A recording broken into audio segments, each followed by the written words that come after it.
Bonjour, cher manager en stage, manager en formation, manager en coaching ou manager tout court déjà installé en tant que manager qui voulait vous informer sur ma méthode management. Alors je rappelle ma méthode management en 10 séances. Donc vous avez le management, première séance, manager avec le PDCA. Ensuite vous avez assurer l'organisation. Nourrir en 3, nourrir son équipe. En 4, accompagner ses collaborateurs. En 5, gérer les conflits et les difficultés, c'est ce qu'on va faire. En 6, enrichir ses collaborateurs. En 7, mener des réunions et des entretiens. En 8, évaluer le travail à effectuer. En 9, notifier les améliorations de vos projets. Et en 10, terminer les projets par un bilan et une fête. Donc aujourd'hui, on va s'occuper de la fiche 5 de la vidéo qui s'appelle Cœur de Swan 169, qui s'appelle Gérer les conflits et les difficultés. Alors on va commencer par les réflexions, des interrogations, des questions pour que vous puissiez analyser, réfléchir, aller sur internet, dans mes supports de cours pour avoir des solutions à ces questions. Alors première question, quel type de conflit avez-vous connu vous-même? Alors je rappelle déjà quelques types, la typologie des conflits. Il y a des conflits d'organisation, des conflits intergroupes, intragroupes, interpersonnels, intrapersonnels, d'autres conflits. Et à vous de voir ce que vous avez connu et de mettre ça sur papier et de discuter à partir de vos références, de vos expériences, un peu voir qu'est-ce que vous pouvez trouver comme solution. Deuxième question, quels sont les effets d'un conflit, qu'il soit réglé ou pas réglé? Qu'est-ce que ça peut faire, un conflit? Quelles conséquences ça provoque? Est-ce que ça provoque des conséquences irréparables? Ou est-ce qu'au contraire, ça peut se réparer? On peut trouver des solutions pour résoudre les conflits? Quel effet ça peut engendrer? Donc ça, c'est important de savoir, quand vous voyez, quand vous observez, vous entendez des gens qui sont en conflit, eh bien, comment vous voyez au niveau des conséquences, au niveau des effets, de l'impact que ça peut engendrer. Et c'est important de prioriser les conflits en fonction de leur impact. Troisième question, quelles sont les causes possibles des conflits? Alors, il y a des causes de toutes sortes. Vous avez des causes dues à un problème de connaissance, de formation, de savoir, problème de savoir-faire, de compétences, problème de savoir-être, manque de savoir-être, ou problème de matériel, problème relationnel, problème de motivation, etc., etc. Donc recherchez un peu, parmi les conflits que vous avez connus, les causes que vous avez pu trouver. Sinon on en parlera durant mes formations et durant mes coachings. Autre question, quelle différence voyez-vous entre une erreur et une faute? Donc, il y a dans des conflits, il peut y avoir des erreurs, on peut faire des erreurs, et on peut faire des fautes. Alors quel est le plus grave? Les erreurs, les fautes, et la typologie des erreurs, quel type d'erreur vous avez connu vous-même? Vous-même vous avez fait des erreurs, tout le monde fait des erreurs, c'est normal. Tirer des leçons de ces erreurs, on verra ça dans une prochaine vidéo, mais dans tous les cas, qu'est-ce que c'est qu'une erreur? Qu'est-ce que c'est qu'une faute? Et puis c'est pareil, il y a plusieurs types de fautes. Et qu'est-ce qu'on peut faire quand il y a une erreur?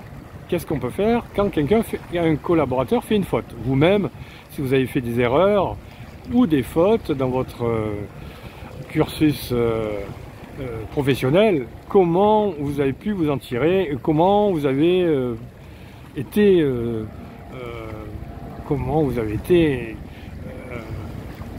sollicité à ce sujet? Comment les gens ont pu faire de vous quelque chose? Comment est-ce que vous avez été licencié ou pas licencié? Est-ce que vous avez été mis à pied? Est-ce que vous avez été simplement mis juste simplement on vous a fait une petite remarque ou pas? C'est important de savoir un peu au niveau légal qu'est-ce qu'on peut faire, et au niveau de l'entreprise elle-même, comment on peut gérer les erreurs et les fautes. Ensuite, autre chose à connaître, c'est ce qu'on appelle la technique ADR. Alors, quand il y a des conflits, il y a une technique qui s'appelle la technique ADR, qui vient de la PNL. C'est une technique où il y a deux personnes qui sont en conflit. Et bien, comment on peut jouer le rôle de médiateur? Donc, c'est un rôle de médiateur, facilitateur, animateur de gestion de conflit. Eh bien, comment vous pouvez faire? Alors, ADR, c'est un mot, enfin, c'est trois syllabes. A qui veut dire associé au conflit, D qui veut dire dissocié du conflit, et R qui veut dire recadrer par rapport au conflit.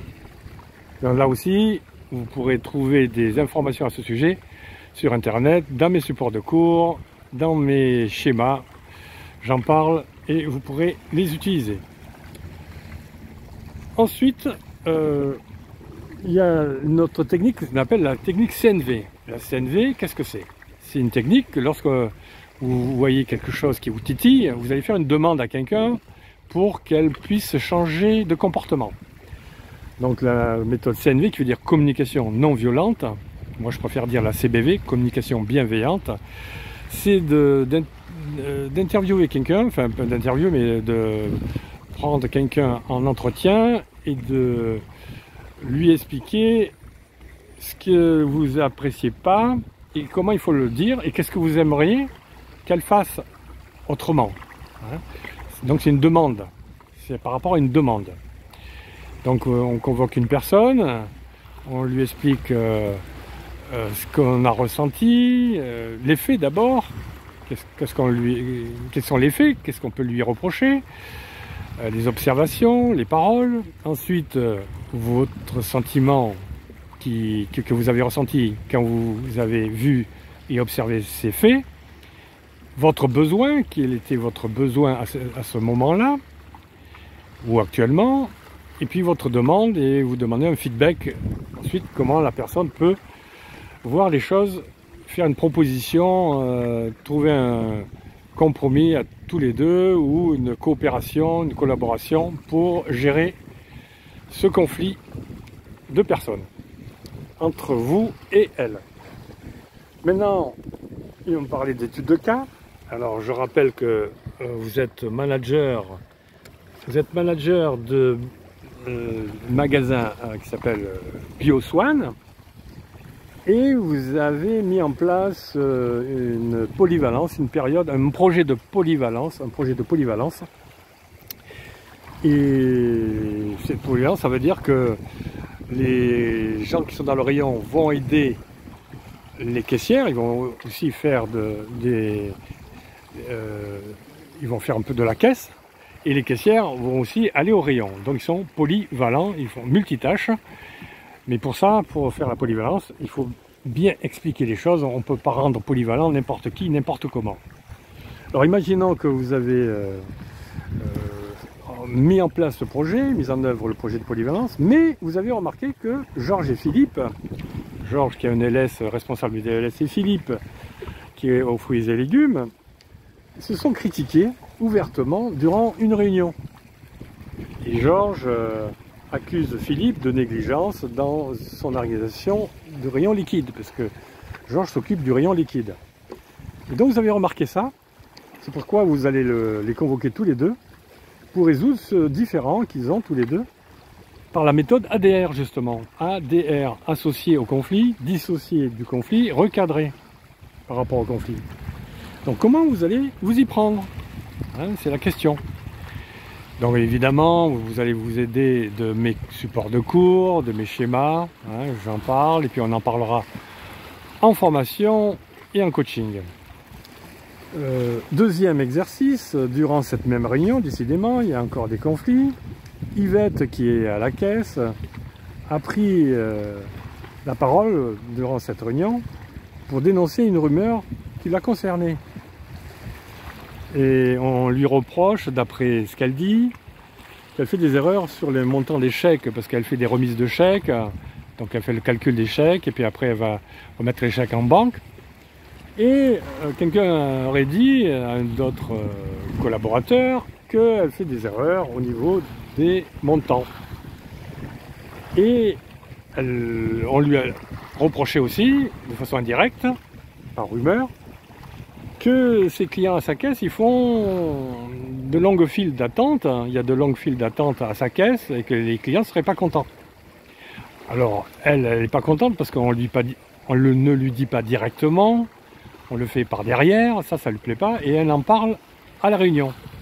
Alors, vous l'avez observé et entendu, et vous voulez évidemment la convoquer pour lui dire, pour lui faire une demande de ne pas parler de cela pendant les réunions, mais plutôt en entretien, de prendre un entretien avec vous, et qu'elle en parle en entretien, et que ça ne se fait pas en réunion, parce que ça démobilise les troupes, ça c'est pas à l'ordre du jour. Donc si vous voulez résoudre les problèmes avec elle, eh bien il faut qu'elle en parle au cours d'un entretien, c'est-à-dire qu'elle demande un entretien avec vous. Et donc vous allez utiliser la CNV, la communication non violente, en parlant de faits, de votre ressenti, de votre besoin, de votre demande, et qu'est-ce qu'elle en pense de votre demande, et des faits qu'on lui reproche, est-ce qu'elle comprend votre sentiment et vos besoins, et est-ce qu'elle-même elle a des sentiments, des besoins à formuler. Donc voilà pour ce qui est de la gestion des conflits. Évidemment, il y aura d'autres techniques de gestion de conflits qu'on verra, il n'y a pas que ça. Et on pourra ensuite parler des difficultés qui sont liées au profil des personnes. Je vous rappelle qu'on va travailler sur 6 profils de la ProcessCom, et les gens qui sont dans ces profils, ils ont aussi des difficultés par rapport à leur profil. Parce qu'il y a un côté pile, un côté face dans ces profils. Donc il est important de voir et de prévoir même les caractères de ces personnes qui ont des profils particuliers, de voir le côté, éventuellement le côté qui empêche de progresser vers leur objectif, et comment vous allez pouvoir communiquer avec eux pour qu'ils puissent fluidifier leur communication avec vous. Voilà ce que je vais vous dire concernant cette fiche 5, cette vidéo Cœur de Swan 169, qui sera la 5e session, la 5e séance de coaching ou de formation, gérer les conflits et difficultés, et on verra dans une prochaine vidéo, qui sera donc la vidéo Cœur de Swan 170, enrichir ses collaborateurs, et ça sera donc l'objet de notre prochaine étude. En attendant, je vous souhaite une bonne journée si c'est le jour pour vous, une bonne soirée si c'est le soir pour vous, une bonne nuit si c'est la nuit pour vous. Je vous montre un peu le port de hier, une partie évidemment, parce qu'il est grand ce port. Donc voilà, et je suis au bord de l'eau. Vous entendez sûrement le bruit, le clapotis des vagues en bas. Et puis vous voyez aussi, vous avez vu sûrement des bateaux, des avions, enfin plein de choses qui rappellent un peu les vacances. Voilà, c'était Soigny. À très bientôt pour la prochaine vidéo de la saga Management.